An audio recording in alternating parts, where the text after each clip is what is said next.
స్వామి రాత్రి లేదు పగలు లేదు, ఇంత జనమా, ఇంతమంది తడి బట్టలతో నీకు అంగప్రదక్షిణాలా, ఇంతమంది తలనీలాలు ఇచ్చేసి నీ దగ్గరికి వచ్చి దర్శనమా, ఇంతమంది ముడుపులు తీసుకొచ్చి హుండీల్లో వేసేస్తున్నారా, ఎప్పుడు వింటున్నావయా ఈ కష్టాలన్నీ?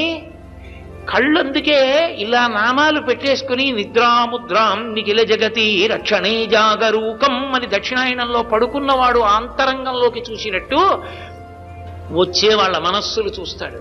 వ్యాసుడు అందుకే ఓ మాట అన్నాడు, వెంకటాచల క్షేత్రంలో వెంకటేశ్వర స్వామి వారి ముఖమండలం బహుప్రసన్నంగా ఉంటుంది. ఒక్కొక్క రోజున ఎంతో సంతోషంగా ఉంటుంది.